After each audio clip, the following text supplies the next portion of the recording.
Have you ever had that moment where you're trying to speak English and like it feels like your brain's kind of running on, I don't know, two different operating systems, Yeah. constantly translating back and forth. It's clunky. Listening feels like a ton of work, and you just want the words to flow. Mm-hmm. Does that sound familiar to anyone out there? Oh, yeah. I mean, it's such a common thing for people to experience. They have the idea, they might even have some of the vocab, but it's that translation process. Right. It's like a traffic jam in your head. It is. And Yep. that's exactly what we're going to kind of plunge into today. We want to unpack how you can train your brain to think directly in English, more like a native speaker. I mean, just imagine, like, how much easier speaking and understanding would be, even writing, if you could just skip that translator part. Yeah, absolutely. It's just like a more direct connection, Right. between what you're thinking and then what comes out of your mouth, like a mental shortcut. It is, yeah. Like, take a simple idea, like, I'm cold, right? If you're translating, you're going through all those words in your head in your first language, then you got to find the English ones. And in some languages, you might even end up saying something like, I have cold, Yeah. Yeah. which isn't right in English. That is not how we say it. Yeah, but if you think directly in English, you don't even have to think about that. You just know to say, I'm cold, and it just comes out. And what's so interesting about that process of translation, it is often the first tool that people reach for when they're learning a language, but in the long run, it can actually limit you. It's like those, when you have a bike and you have those little support wheels on the side, Oh, yeah. they're good to start with, but eventually you got to take them off. You got to take them off. If you want to go fast, you got to get your balance. It's the same with your brain. Right, right. And it's not just about being faster either. Think about the confidence boost when the right words just pop into your head without having to do that mental conversion. No more of those awkward pauses in conversations. Right, totally. Like that just builds your confidence. Right. And then you can just keep flowing. And that then has this knock-on effect on your listening skills. Totally. When you're already thinking in English, Yeah. you just process what you're hearing more efficiently. Yeah, it's true. It's like instead of hearing all the individual instruments, you're hearing the entire orchestra. Exactly, yeah. Suddenly, all those subtleties in conversations, in music, in movies, you can just hear it, and you don't have to think about it. Yeah, it's great. And taking a step back, it can even improve your pronunciation. Oh, yeah. Because when you're hearing the sounds in your head, Yeah, it's going to come out. It's going to influence how you say things. that's so interesting. So faster speaking, more confidence, better listening, even better pronunciation. I think we get why thinking in English is the holy grail, Mm. but the question is how? Yeah. Before we get to that, let's look at some common things that learners do that might be preventing them from thinking in English. Yeah, it's good to identify those. Yeah. Because sometimes you don't realize you're doing things that are actually getting in your way. Yeah. Once you identify them, you can start to fix them. Okay, let's tackle the first one, and it's probably the biggest. Relying too much on translation. If your brain is constantly going back and forth between English and your first language, Yeah. it never really gets used to the English environment, right? That's right. Like your brain gets so used to that. It's like a crutch. It needs it, and it doesn't develop the ability to do it on its own. Right. Remember the bike analogy? The training wheels. If you keep those training wheels on, you never learn to balance. Right. It's the same with your brain. It needs that direct connection. Okay, and then there's another mistake. Getting too hung up on grammar. A lot of learners try to construct perfect sentences in their heads before they even speak. Yeah. It's like they're bogged down. Which is such a natural thing to do because you want to get it right. Right. But native speakers, we don't think about every single rule. No, We even make mistakes. So you just gotta, it's gotta be more natural. we're going for natural, not like robots. Yeah, exactly. Okay, mistake number 3. Fear of making mistakes. Yeah. And a lot of learners are so afraid of saying the wrong thing that they don't say anything at all, Yeah. or they don't even think in English. Yeah, you get paralyzed. But really, mistakes are how we learn. Right. Every mistake is a chance to learn something. Yeah, and actually you can't really be fluent if you don't make mistakes. No. Like you have to go through that process. Yeah. It's part of it. Right. Okay, and the fourth mistake that makes it hard to think in English. Not being around English enough in your everyday life. Like if you're mostly hearing and speaking your first language all day, it's tough to switch to English. That's right. It's like if you're only speaking English in the classroom, your brain is going to default to your native language the rest of the time. You got to find ways to get English into your life outside of class. So to recap, the 4 big hurdles.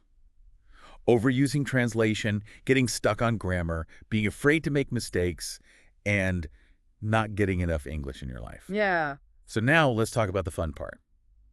How to actually train your brain to think in English. Okay, yeah, let's do it. So the first strategy is name things around you in English. Okay.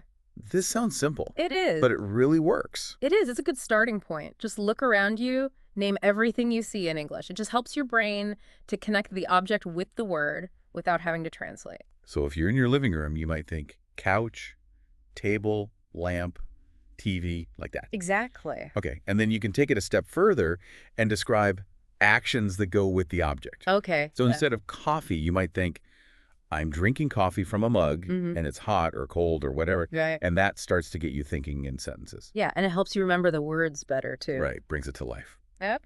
Okay, strategy number 2. Have conversations with yourself in English. I know this sounds a little crazy, Yeah, but honestly, it's super helpful. it really is. And you can do it anywhere. Yeah. Like, nobody's listening. It's just you. You can say whatever you want. You can make mistakes. Nobody cares. Exactly. If you mess up, who cares? Yeah. It's great practice for getting comfortable speaking without worrying about judgment. Yeah. And you can describe what you're doing. Like, I am walking down the street. I am opening the door. Just simple stuff. It's like a safe space to practice and build your Yeah, confidence. exactly. Okay, strategy number 3. Become best friends with an English-to-English dictionary. Okay. This is a game changer. Yeah, A lot of times, learners will use a bilingual dictionary. right. So they're seeing the word in their language and in English. Yeah. But if you switch to an English-to-English dictionary, your brain has to understand the meaning of the word in English. Right. So if you look up the word happy, Hmm. you'll see feeling or showing pleasure or contentment, not the word for happy in your own language. Right. It makes you think in English. Yeah. It forces you to. Yeah, exactly. Okay. Strategy number 4. Start with simple sentences in your head. Okay. Don't jump into these big, long, complicated sentences. Keep it simple. Yeah. So instead of saying, I think I should go to the supermarket because we need bread and I want to make sandwiches, just start with, I need bread. Right. Little by little. Yeah. Build your way up. Yeah. Like you're learning to walk. First, you got to crawl. Exactly. Okay. Strategy number 5. Cultivate your English inner voice. What we mean by this is try to have your thoughts in English. Okay. Yeah. Like the little voice in your head. Yeah. Try to make it speak English. That's right. It takes effort, but it's worth it. Instead of thinking in your first language and translating, just try to think in English. So if you're thinking about your plans for the day, you might think, what should I do today? First, I'll work out and then have a meeting. Stuff like that. Exactly. And try to ask yourself questions in English, too. Like, how am I feeling? All right. What am I going to eat for lunch? Like, am I hungry? Yeah. Do I need more coffee? Yeah. Okay. Strategy number 6. Immerse yourself in English as much as possible. Yeah. This is a big one. It is so important. It reinforces all the other strategies. Yeah. So listen to English podcasts, music, audiobooks, watch movies and TV shows in English, read English books and articles, even follow English accounts on social media. Yeah. All of it helps. It all helps. The more you surround yourself with English, the more your brain will start to think in English. Totally. Okay, so just to recap those 6 strategies. Mm. Naming things around you in English, having conversations with yourself in English, using an English-to-English dictionary, starting with simple thoughts in English, cultivating your English inner voice, and immersing yourself in English as much as possible. These are all things you can start doing right now. Yeah.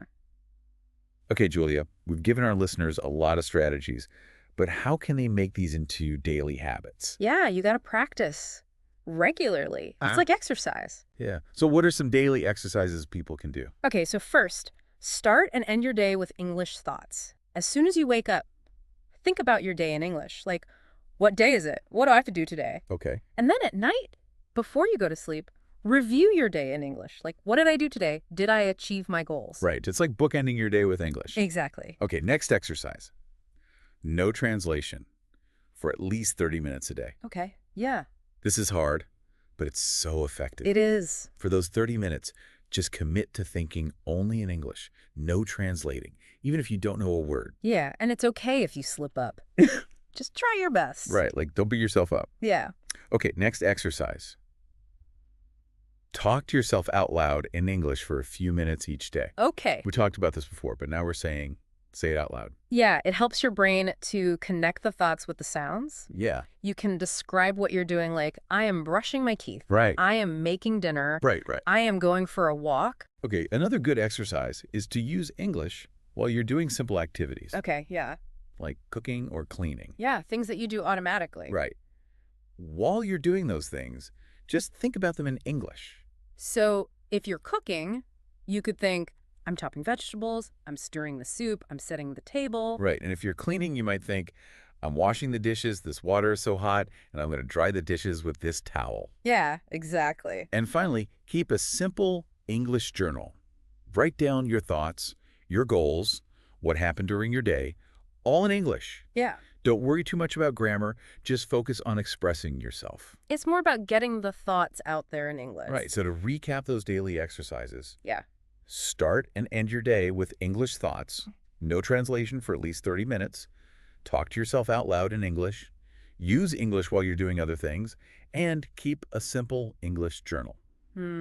Okay, Julia, we've given our listeners a lot of great advice. Yeah. But being realistic, it's not always easy to change how you think. No, it's definitely a challenge. Yeah, so what are some common challenges people might face, and how can they overcome them?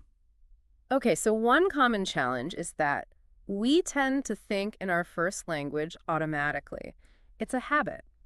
Yeah, it's hard to break. It is, but you can do it. Just be patient, start small, and keep practicing. So like instead of trying to think in whole sentences, maybe just start with single words. Yeah, or short phrases. And remember, the English to English dictionary is your friend. Right. It's a good tool. Okay, what else? Another common challenge is not knowing the right word. Yeah. And that can be frustrating. That is, it can be very frustrating. But instead of giving up, try to describe the word in English. Okay, so if you don't know the word escalator, you could say moving stairs. Yeah, stairs that go up and down by themselves. Right, in a shop or in the mall. Yeah, right. So you're still thinking in English. You're working with what you've got. Okay, and then another big challenge is just staying motivated. Yeah. Sometimes you might feel like you're not making progress. What advice do you have for that? Keep track of your progress. Remember that journal we talked about? Huh. Look back at your old entries. Right. You might be surprised how much you've improved. Yeah, you don't realize how much you're learning. Yeah. Right. So just keep practicing and be patient. Yeah, a marathon, not a sprint. Exactly. And remember, everyone makes mistakes. Don't let that discourage you. Yeah, it's all part of the process. Yeah. Okay, Julia, I think we've covered a lot today. Yeah, I think so. Really great stuff. Yeah. So the big takeaway is you can definitely train your brain to think in English. It just takes effort and consistency. Exactly. Start small, be patient, don't be afraid to make mistakes, and you will get there. Yeah, you got this. And for our listeners, here's a final thought for you to think about. What technique resonated most with you today? And how can you start using it in your daily life, like right now, after listening to us? Just one small step. Think about it. It could make a huge difference in your fluency journey. Totally. All right, that's it for this deep dive. We'll catch you next time. See ya. Bye.